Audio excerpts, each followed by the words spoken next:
Hello, my fellow hello, my fellow members of Boston Sports Nation. Welcome to another edition of the Roy Rooters podcast. This is a double daily episode, so it's to recap yesterday's games and today's games and news. All right. So yeah, we didn't record last night or recorded last night's show. So yeah. All right, so let's go over the Celtics real quick. All right, from last night. It was a good back and forth kind of game up until the third quarter. Then shooting went bad, especially from the 3-point land. And just Denver just kind of after that just ran away and hide from this one. Celtics win streak kind of comes to an end. They do finish the road trip with a loss as they head back home. So literally 3 for 4 for the road trip, so totally not bad. Wish they could have ended it with a sweep, but yeah, all right. Anyway, so Jaylen Brown, as I said, he had 23 points. So he had he had 23 points, and then Derek White was had 20 more or had 20 points, and then Kada had 10, and that was pretty much the only three people that had double digit points. And then Jaylen Brown also led in rebounds too with 11, so he had finished the night with a double-double. And then assists 4 from Peyton Pritchard, P. Rabbit. Then 2 steals also from Peyton Pritchard. He led the way on that.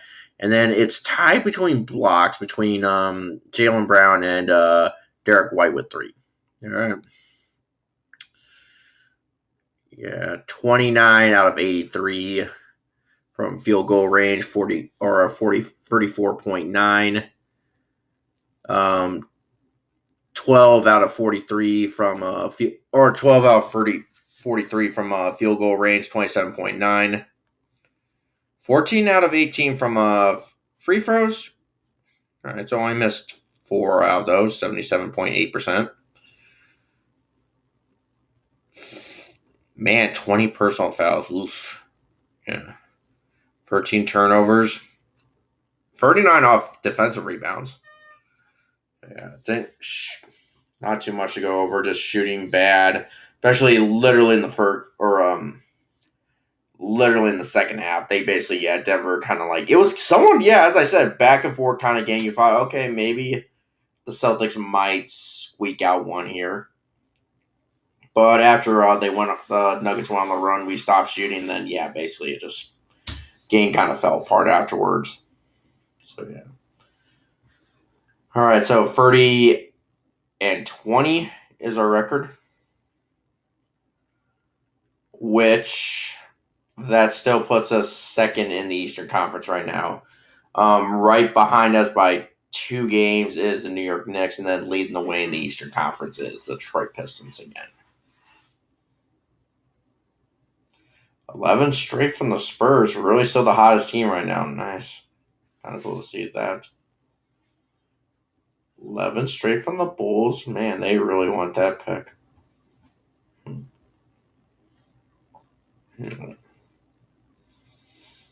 All right, and then let's see. Red Sox spring training from yesterday. Pretty much a good kind of or at least a decent outing from Oviedo. Nothing too much to write home about. Did his job, only a hit, 3 walks, a strikeout, and 1 and 2 first inning. Good. Love to see that. Then Jarren Duran, he keeps on rolling in spring training. 3 for 2 as the Red Sox break the losing streak. They bounce back. They are now 3 and 2 for spring training play as they win 5-3. All right. So as I said, nothing to write home too much about. Ulmer gets the win, and then Luis Guerrero, right? No, it's Tehran Guerrero. Okay, I'll just say I thought we got rid of Luis Guerrero. Well, it looks like this is a different dude. Yeah. not related to him, is he?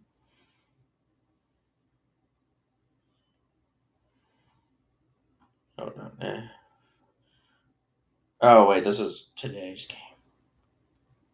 This is today's game. All right. Here we are. Terry Young. Oh, it is Luis Guerrero. Oh, it's just. Huh? Eh.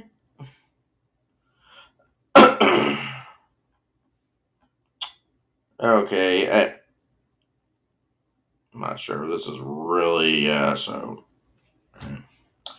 Anyway, so as I said, 3 for 2. So, and then today, it looks like it was the Garrett Crochet debut in spring training, and looks like never ceases to amaze us.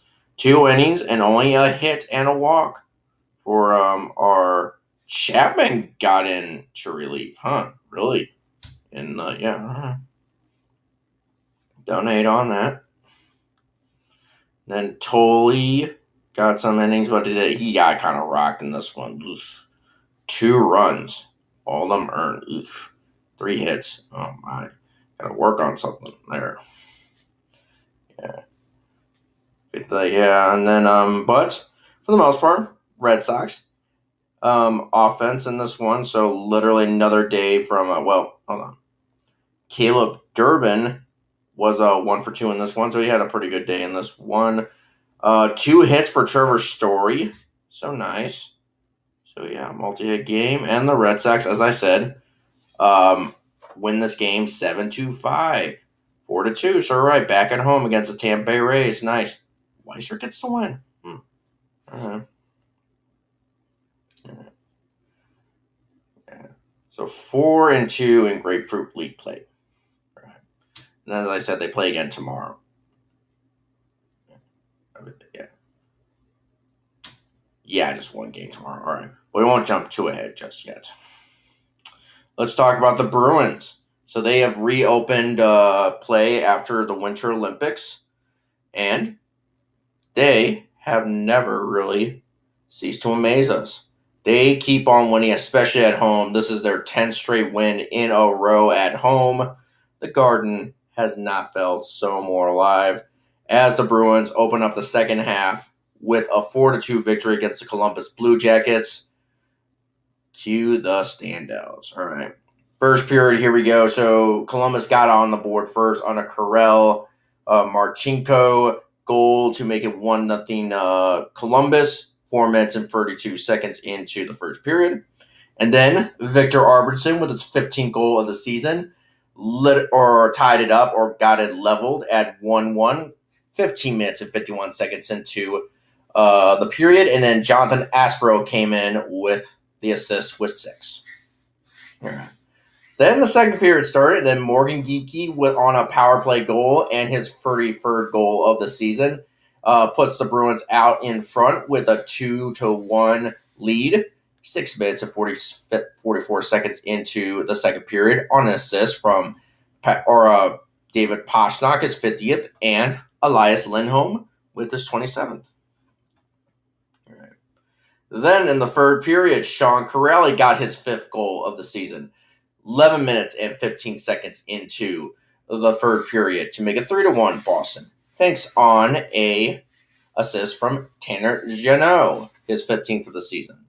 Oh, by the way, he finally accepted my follow request on Instagram, and then I think he followed me back. Oh, yay! And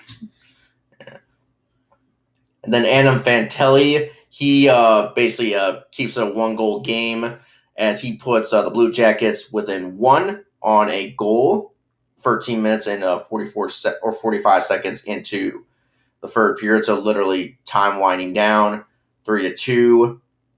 But thanks to an empty netter by Victor Arvidsson, his 2nd goal of the game and 16th of the season, to make it 4-2, 19 minutes and 27 seconds into the third period with literally 27 seconds left. 33 seconds left in the game on an empty netter assisted by Charlie McAvoy, 36th of the season, and gold medal winner, and Casey Mittelstadt, his 17th assist of the season. That is where your final score would stand. Cue the Standells That is 10 straight wins in a row at home. 4-2 is your final score. All right, we got outshot by Columbus, though, 40-23. The power play was pretty good for us. At least we won that. 33.3, so 1 out of 3 in power play to Columbus's 0% or 0 for 1. They had more penalty minutes, so we won that battle 6-2. Finally, we won that battle. Nice. So we weren't making dumb penalties. All right. All right. So yeah, basically we keep on rolling at home. What a way to open up the second half. Yeah. And right now, as we speak, the Bruins are now still second seed in the wild card standings, but 8th seed overall with 33 wins, 20 losses, and 5 OT losses with 71 points.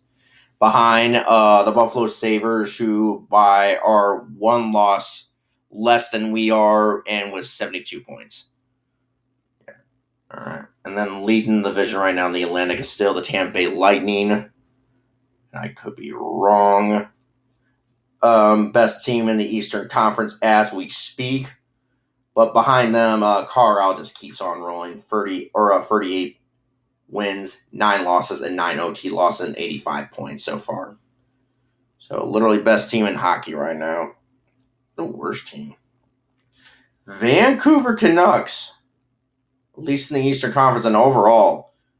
18 wins, 33 losses, and 7 OT losses. So for only 43 points. And then the New York Rangers are the worst in the Eastern Conference. So 22 wins, 29 losses, 7 overtime losses, so 51 points. Yep. So, yeah. All right. I think that's about it for, all right. So to wrap up the show, let us talk about, so it looks like the Bruins don't play again until Saturday against the Philadelphia Flyers. Won't jump too ahead on that until tomorrow night's episode. But for tomorrow, let's go over it real quick. I'll wrap it up. All right.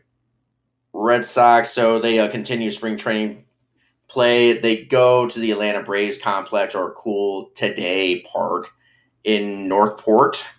So this will be Bale versus Sale. We're going to see old Chris Sale in this one. All right. So against the Atlanta Braves, that will be a 12:05 start, 1:05 Eastern time. But whatever time zone you live in, you know what to do. Tune in and check the or wherever you are in the world. Find out what time it is in your time zone and tune in. All right, and then the Celtics, they also return home. They are back at home tomorrow, and this time it will be against the Brooklyn Nets. Very struggling Brooklyn Nets right now. So that will be a 6:30 tip-off, 6:30 tip-off, 7:30 Eastern time. But whatever time zone you live in, you know what to do. Tune in or check what time it is and tune in. All right, so that is it. No Patriots news. I've been hearing some news about nothing yet about Stephon Diggs and his court case and all that stuff. Hasn't really heard anything yet, but if push does come to shove in that situation, then they're going to just if things get worse in this situation, they might just cut ties with him. And if that happens, we might be considering other options. So I heard A.J. Brown's name getting thrown around from the Philadelphia Eagles. Could we trade for him? He used to be a former player of Mike Vrabel, and he also, I think, I heard this too, he grew up wanting to play for the New England Patriots and a Patriots fan, so that might be something that we could get done. I mean, the financial part might be a risk, but you know what? At this point, as I say, take a risk at this point. If you want to win a Super Bowl, like get banner 7 and ring number 7 or 7 rings, do what you can kind of do. I did heard Brian Thompson Jr. from the Jaguars, Chris Goodwin from the Tampa Bay Buccaneers. That might be an option too. Might be a serviceable or a receiver. So who knows? Yeah, haven't heard too much yet. I think free agency opens up. Could be wrong on this. Then we'll look it up and then we'll wrap up the show. Just want to do a little bit quick of. I was listening to Rob Gronkowski and Julian Edelman's podcast called Dudes on Dudes, and they had AJ Brown on, and he basically said in the past he didn't like working with Vrabel, but now kind of seeing what he's doing, kind of like Mike Vrabel, so he complimented how and making it sound like, hey, maybe a trade to New England might theoretically go down, and I think Mike Vrabel kind of wants it too. That's what I was kind of saying. So. All right. NFL free agency. Free agency 2026. When does it start?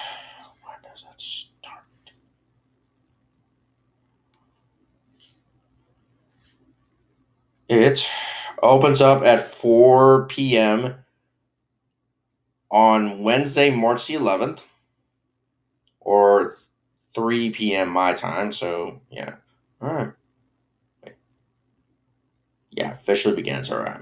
So, yeah. Legal tampering period opens at noon on Monday, March 9th. Okay, so technically you can basically go and tamper, and stuff like that. Yeah, all right. Try to, come play for us. Come. Hey, if you come play for us, this might happen. Yes. Hey, buddy, want to team up again and we can be teammates again? Yeah, something like that. I don't know.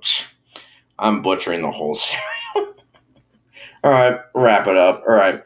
Thank you guys for listening, and we'll see ya tomorrow night to recap Celtics and Nets and Red Sox spring training game against the Atlanta Braves. Bayo versus Sale. All right, Banyana.